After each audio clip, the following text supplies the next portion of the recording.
नमस्कार दोस्तों, मेरे चैनल में एक बार फिर से आप लोगों का स्वागत है।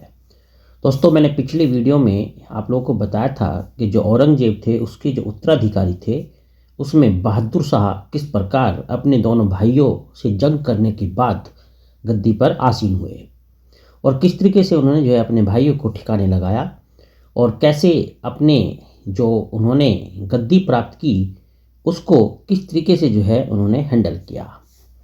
आज इसी क्रम को आगे बढ़ाते हुए मैं आप लोगों को बताऊंगा बहादुर शाह की कुछ और बातें और बहादुर शाह के बारे में इतिहासकारों ने अपनी क्या राय दी वो भी मैं आप लोगों को यहाँ सारी बातें डिटेल में समझाऊंगा।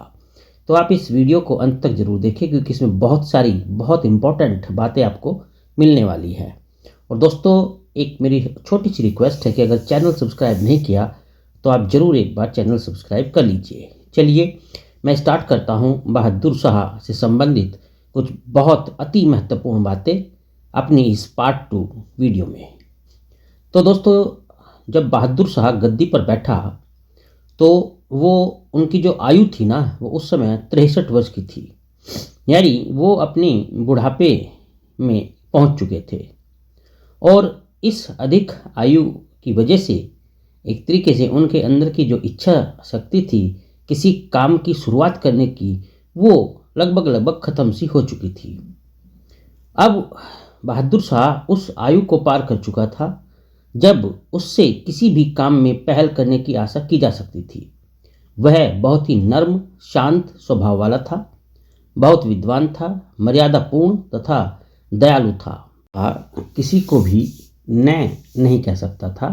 उसकी नीति थी मामलों को लटकाए रखने की और समस्याओं का सामना किए बगैर तथा जल्दी और साहसपूर्वक फैसले करके भविष्य में होने वाली गड़बड़ को रोके बिना सबको प्रसन्न रखते हुए अस्थायी शांति बनाए रखने की।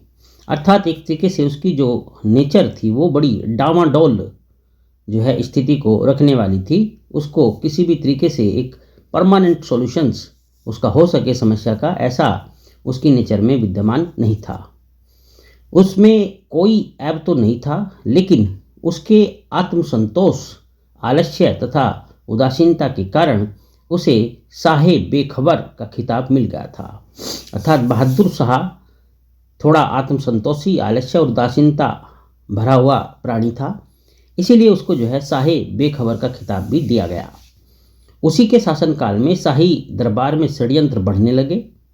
वह इन्हें दबाने में स्वयं तो बहुत कमज़ोर अनुभव करता था, यानी एक तरीके से इन षड्यंत्रों को दबाने की उसमें जो इच्छा शक्ति थी वो नहीं थी और ना ही वो इन्हें जो है एक तरीके से दबाने की कहीं प्रयास करता था। महान राजा न होने पर भी वह साम्राज्य की प्रतिष्ठा को बनाए रखने में अपने उत्तराधिकारियों की तुलना में अधिक सफल रहा। वह खुले दिल से पदवियां तथा इनाम बांटता था और प्रशासन पर वह कठोर नियंत्रण नहीं रखता था। यानी उसकी जो नीति थी वो कठोर नीति नहीं थी, बड़ी लचीली नीति थी। इतिहासकार डॉक्टर A.L. श्रीवास्तव ने बहादुर शाह के विषय में लिखा है, उसने अपने पिता की धार्मिक असहनशीलता की नीति का पालन किया, जजिया को जारी रखा तथा ऊंचे पदों पर हिंदुओं को नियुक्त नहीं किया।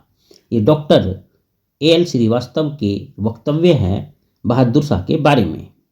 बहादुर शाह के प्रति ऐसा दृष्टिकोण अनुचित मानते हैं कुछ इतिहासकार। अपनी धार्मिक नीति में वह अपने पिता से बेहतर था, ऐसा कुछ इतिहासकारों का मानना है। और आगे इतिहासकार और इनके बारे में क्या सोचते हैं मैं आपको बताना चाहूँगा। आप जरूर मेरी बातों को ध्यान से समझना और सुनना। वे कहते हैं कि जो बहादुर शाह की धार्मिक नीति थी वो उनमें अपने पिता यानी औरंगजेब से कुछ बेहतर था।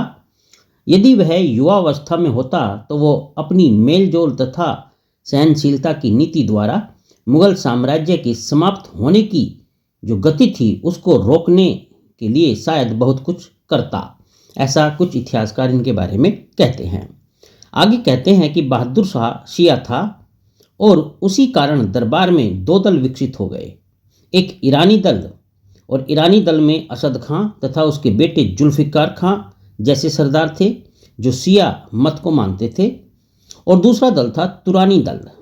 तुरानी दल में चिन किल्च खां तथा गाजिउद्दीन फिरोज जंग जैसे शक्तिशाली सरदार थे जो इस्लाम के सुन्नी मत के अनुयायी थे। दलों के बीच इस राजनीतिक संघर्ष ने मुगल साम्राज्य को और अधिक कमजोर किया। तो इस प्रकार से ये थी कुछ बहुत महत्वपूर्ण जानकारियाँ जो बहादुर शाह के बारे में मैंने आप लोगों को बताई। उम्मीद करता हूँ कि आपको बहुत लाभप्रद होंगी और आपको अच्छी लगी होंगी।